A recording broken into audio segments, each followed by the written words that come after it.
Hi అండి, welcome back to my channel. ఇంట్లో ఏం లేనప్పుడు ఉల్లిపాయ మునక్కాయ ఉన్నప్పుడు టేస్టీగా కర్రీ ఎలా చేసుకోవాలో చెప్తాను పదండి.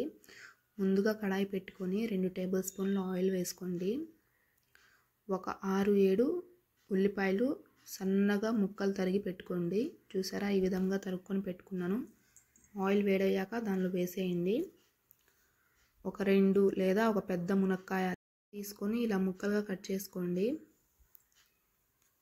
పైన తొక్కు తీసేసి ఇలా ముక్కలుగా కట్ చేసుకొని వాష్ చేసుకొని వేసేసుకోండి. 1 tablespoon salt, 1/2 teaspoon పసుపు వేసుకోండి. కలుపుకోండి. పసుపు ఉప్పు అన్నిటికీ పట్టేలాగా కలుపుకొని మూత పెట్టేయండి.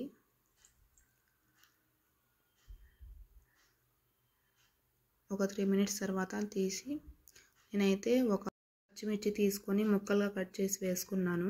ఒకసారి కలుపుకోండి, మధ్య మధ్యలో కలుపుకుంటూ ఉండాలి. మళ్ళీ ప్లేట్ వేసి మగ్గనివ్వండి. ఒక 5 to 5 మినిట్స్ అయినా ఒకసారి కలుపుకోండి.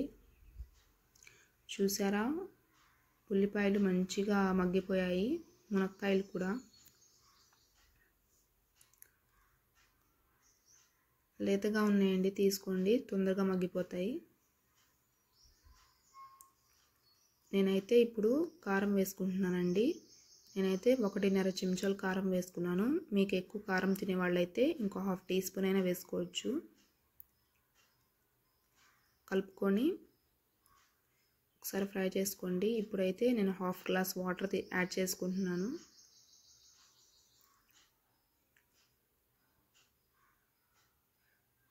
ఒకసారి కలుపుకోండి మంచిగా, అటు ఇటు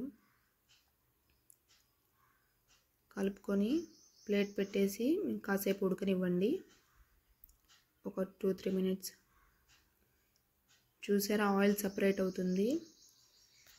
మంచిగా ఫ్రై చేసుకోండి. ఇప్పుడైతే నేను ధనియాలు, జీలకర్ర వేయించిన పొడి చేసుకున్నానండి. ఈ పొడిని వేసేసుకున్నాను. మీ దగ్గర ఉంటే వేసుకోండి, లేకపోతే స్కిప్ చేసేయండి. ఒకసారి కలుపుకోండి. నేనైతే వాటర్ ఉంచలేదండి, ఇంకిపోయేంత వరకు ఫ్రై చేసుకున్నాను. మీకు ఎలా కావాలంటే అలా ఉంచుకోండి. ఇప్పుడు లాస్ట్లో కొత్తిమీర గార్నిషింగ్ చేసేసానండి. అయిపోయింది. ఉల్లిపాయ మునక్కాయ కూర రెడీ అయిపోయిందండి. ఈ కర్రీ కనుక మీకు నచ్చినట్టయితే లైక్ చేయండి, షేర్ చేయండి అండ్ కామెంట్ చేయండి అండ్ సబ్స్క్రైబ్ చేసుకోండి నా ఛానల్ని. ఇంట్లో ఏం లేనప్పుడు ఇలా ట్రై చేయండి తప్పకుండా. చాలా బాగుంటుందండి, చాలా టేస్టీగా ఉంటుంది. చూసారా ఎంత బాగుందో curry. Thank you for watching. Bye.